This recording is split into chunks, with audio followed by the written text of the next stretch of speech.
नमस्कार बच्चों, मैं डॉक्टर सुनीता कमल, एसपीसी गवर्नमेंट कॉलेज अजमेर। देखिए विद्यार्थियों, आज जो हम वीडियो में जो हम लोग देखेंगे, जिसका अध्ययन करेंगे, वो आपके भारतीय संस्कृति में बौद्ध धर्म जो है 6ठी शताब्दी ईसा पूर्व में जैन धर्म बौद्ध धर्म का उदय हुआ था। उसमें हम लोग देखेंगे कि बौद्ध धर्म की स्थापत्य कला कैसी थी। तो ये बहुत बड़ा चैप्टर है। मैं इसमें आप सबसे पहले ये हर काल की कला के बारे में बताया जाएगा, लेकिन आज मैं आप लोगों को बताऊंगी मौर्य काल की बौद्ध कला कैसी होती थी। तो हम इसको चरणबद्ध तरीके से करेंगे। मौर्य काल के बाद अन्य कालों की कलाओं के बारे में देखेंगे।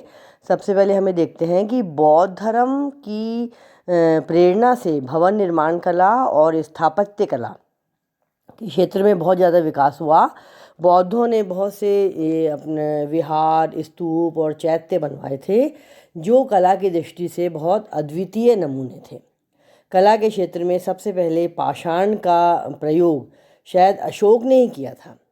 उसने 84,000 स्तूपों का निर्माण करवाया था, जिनमें से सांची, भरहुत, अमरावती के स्तूप कला के बहुत ही श्रेष्ठ नमूने हैं।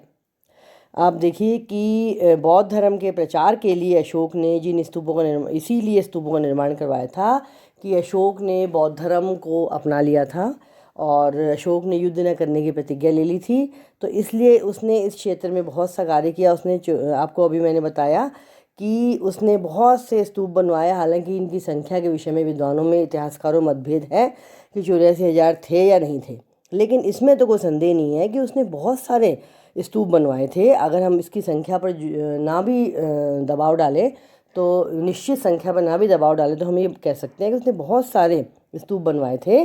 हिनसांग जो भारत में आया था, उसने ये स्तूप तक्षशिला, श्रीनगर, थानेश्वर, मथुरा, कन्नौज, अयोध्या, प्रयाग, कपिलवस्तु, वैशाली आदि बहुत नगरों में देखे थे। जो ह्वेनसांग की जो किताब है, उसमें इनका उल्लेख जो है मिलता है। अच्छा, अशोककालीन अधिकांश स्तूप अब नष्ट हो गए, क्योंकि बाद में आक्रमणकारी भी आए, आक्रमण भी हुए, और वैसे भी मेंटेनेंस के हिसाब से भी स्तूपों का नाश हो गया। लेकिन इनके अवशेष जो हैं अभी भी हैं। भोपाल के पास में सांची का स्तूप सबसे अधिक प्रसिद्ध है और आज भी महान मौर्य सम्राट के समय की कला सौंदर्य का वो द्योतक है। और इसकी ऊंचाई, लंबाई, इसका क्षेत्र जो है बहुत लंबा चौड़ा है। इस स्तूप का मुख्य द्वार जो है वो कलात्मक दृष्टिकोण का एक सर्वश्रेष्ठ उदाहरण है। और आप देखिए कि इसी प्रकार शिल्प कला का विकास भी बौद्ध धर्म के कारण ही संभव हो पाया। बौद्ध धर्म के महायान संप्रदाय ने बुद्ध और बोधिसत्वों को देवता मान करके उनकी मूर्ति पूजा करना प्रारंभ कर दिया था। यहीं से मूर्ति पूजा प्रारंभ हुई थी। इसीलिए उस समय बुद्ध की प्रतिमाओं का निर्माण होने लगा। सबसे पहले बुद्ध की प्रतिमाएं जो हैं, मूर्तियां जो हैं, वो गांधार प्रदेश में बनी। गांधार कला से प्रेरित होकर मथुरा, नालंदा, सारनाथ में मूर्ति कला की अलग अलग शैलियाँ विकसित हुईं। सारनाथ में बनी हुई बुद्ध की मूर्ति को मूर्ति कला का सबसे सर्वोत्तम नमूना कहा जाता है। अब स्तंभ की अगर बात आती है, तो अशोक ने बहुत अधिक संख्या में साम्राज्य के विभिन्न भागों में स्तंभों का निर्माण भी करवाया। अभी उसके स्तंभ जो हैं वो ललित कलाओं के क्षेत्र में मौर्यों की उच्चतम सफलता का प्रतीक है, ऐसा डॉक्टर राधाकुमार मुखर्जी का कहना है। और चीनी यात्री ह्वेनसांग जिसने फिर बताया कि भारत में ईसा की 7वीं शताब्दी में वो आया था और उसने 15 स्तंभों का उल्लेख किया है। तो मौर्यकालीन स्थापत्य कला के उत्तम नमूने के रूप में अशोक द्वारा बनवाए गए स्तंभ बहुत सारे हैं। अब इसमें ये मेरठ, इलाहाबाद, सांची, सारनाथ काफ़ी जगह स्थानों प्राप्त हुए हैं।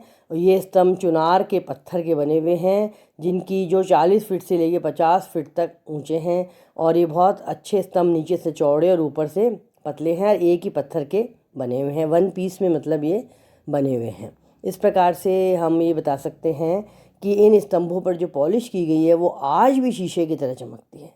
इनकी पॉलिश, चिकनाहट के रहस्य को आज के जो इस समय के जो कारीगर हैं वो भी समझ नहीं पाए हैं कि इनकी चिकनाई जो है अभी तक भी इतनी अच्छी कैसे है। अब डॉक्टर स्मिथ ने ये लिखा है कि कठोर पाषाण को चिकना बनाने की कला इस पूर्णता तक पहुंच गई थी कि ये कहा जा सकता है कि वर्तमान युग की कलात्मक शक्तियों के लिए एक खोई हुई कला ही है। अब वस्तुतः स्तंभों के मस्तक शिल्प कला के बहुत ही सुंदर नमूने माने जाते हैं। और यही नहीं बल्कि सर जॉन मार्शल ने इसकी प्रशंसा में ये भी लिखा है कि आकार और शैली की दृष्टि से भारत की शिल्प कला की निसंदेह सबसे उत्तम कृतियाँ हैं। और यही नहीं बल्कि उन्होंने तो यहाँ तक कह दिया सर जॉन मार्शल ने कि संसार के प्राचीन इतिहास में अद्वितीय नमूने हैं। एक तरह से समस्त पाषाण स्तंभों में सारनाथ का पाषाण स्तंभ सबसे अधिक सुंदर है। इसमें 4 शेरों की आकृतियां हैं जो परस्पर पीठ सटाए हुए बैठे हैं और जिसके नीचे के पत्थर पर 4 धर्मचक्र, 4 पशु, घोड़ा, हाथी, शेर, नंदी जो बैल के चित्र अंकित हैं और समस्त मस्तक पर काले रंग की पॉलिश की गई है।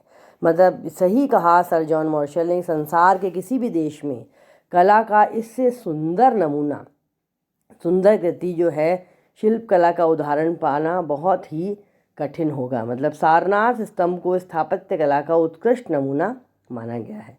तो ये आपका हुआ मौर्यकालीन बौद्ध स्थापत्य कला और आपके शिल्प कला, मूर्ति कला, स्तंभ आदि। अब इसके बाद हम अगले वीडियो में हम देखेंगे शुंग काल और अन्य कालों की कलाओं के विषय में हम अध्ययन करेंगे। धन्यवाद।